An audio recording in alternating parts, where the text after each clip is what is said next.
Let's move to another story. Konflik tidak berujung antara mantan pasutri Angel Elga dan Vicky Prasetyo terus memanas. Kisah pelik saling berbalas tuntutan terlihat sangat melelahkan. Konflik yang panjang ini membuat Vicky Prasetyo seakan menyerah dan membuka jalan damai pada mantan istrinya itu. Lantas benarkah diam-diam Vicky masih cinta dengan Angel hingga tidak tega untuk memenjarakannya? Ini dia. Sidang kasus pencemaran nama baik dengan terdakwa Vicky Prasetyo kembali bergulir. Kali ini sidang dengan agenda menghadirkan saksi dilakukan dengan menghadirkan saksi di kediaman Angel Elga, yakni asisten rumah tangga Angel yang dianggap tahu soal keberadaan CCTV. Ya, barang bukti CCTV yang selama ini diminta untuk dibuka dan disiarkan di pengadilan memang masih misterius. Kubu Vicky ngotot ingin dibuka CCTV agar kejadian sebenarnya terang benderang menemukan bukti otentik. Usai sidang, Vicky dan kuasa hukumnya mengaku optimis jika kesaksian demi kesaksian akan meringankannya sebagai terdakwa. Sejauh ini sih prosesnya baik-baik aja, berjalan dengan baik gitu loh. Karena aku baru diperiksa kemarin dari beberapa pertanyaan gitu, terus di video mana yang menit keberapa yang gitu-gitu. Memang hari ini sidang ditunda, tapi kita yakin minggu depan jaksa mampu menghadirkan lah, dan kami juga sudah meminta kepada majelis hakim supaya bisa dihadirkan saksi yang namanya Sinta. Mbak Sinta ini kan kerjanya suster di sana dan tentunya dia banyak mengetahui, dan kita minta dihadirkan karena itu bagian daripada saksi fakta yang melihat dan mendengar secara langsung. Kalau untuk saksi ahli buat kami sih dihadirkan atau tidak dihadirkan nggak menjadi soal karena tidak melihat, karena hanya pendapat saja. Tapi kita menginginkan adanya saksi daripada Mbak Sinta ini yang mereka tahu secara mendalam kejadian detik by detik, karena memang hampir 24 jam berada di dalam rumah. Dan kita itu harus dihadirkan.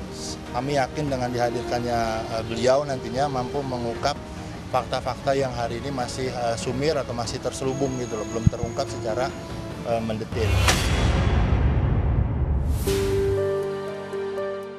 Saat Vicky hadir di ruang sidang, sejak Vicky mendapatkan penangguhan penahanan, Angel Elga memang cenderung memilih bersembunyi dari kejaran awak media.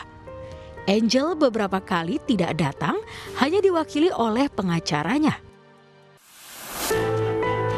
Kisah pelik saling berbalas tuntutan antara Vicky dan Angel memang cukup melelahkan. Meski pada hakikatnya Vicky siap berdamai, namun rupanya persidangan yang kadung berjalan sulit untuk menghentikan kasus ini. Uluran kata damai dengan tangan terbuka itu setidaknya pernah diucapkan Vicky saat menjadi bintang tamu di podcast milik Deddy Corbuzier. Penerimaan gak pernah mau pusing. Bro, andai kata ya. Di meja ini dia duduk bersebelahan sama gua pun, dan lu sebagai orang yang mewawancarai kita berdua, gue tidak keberatan sampai ada situasi itu. Kenapa? Bertanda gue tidak menaburkan sebuah permusuhan untuk ini. Biar bagaimanapun hampir satu tahun dia mendampingi menjadi istri. Pasti ada artinya dong buat hidup. Bohong kalau nggak ada kebaikannya. Iya. Bohong pastilah ada. Kesemuanya udah terjadi, ya sudahlah. Gue bahkan orang yang ikut mendoakan. Nih, gue ikut mendoakan, walaupun ini terlihat munafik, terserah orang menilai. Gue ikut mendoakan agar dia jadi sama si pria itu, ya udahlah. Dari serentetan kisah petualangan asmara dengan beberapa wanita, barangkali buntut perceraian dengan Angel Elga lah yang paling membuat Vicky letih. Ia bahkan sudah mengecap pahitnya jeruji besi selama 2 tahun. Selama di penjara itulah, Vicky mengaku tersiksa dengan segala keterbatasan fasilitas, apalagi di musim pandemi seperti saat ini.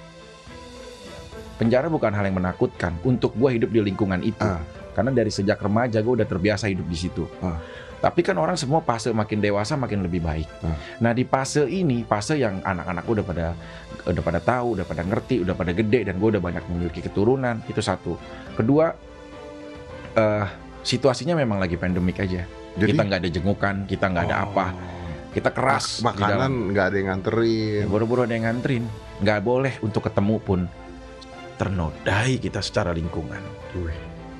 Tapi nggak bisa lu mendistribusikan lu seorang public figure, lu seorang pejabat, lu seorang apa, semuanya haknya sama. Nggak ada lu misalnya dapat kelebihan khusus. Nggak ada, gue bilang nggak ada.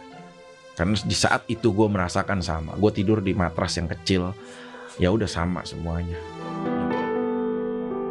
Lantas untuk urusan pasangan, benarkah Vicky yang mengaku pernah menikahi 4 perempuan sekaligus, kini kapok dan belum siap menikah lagi?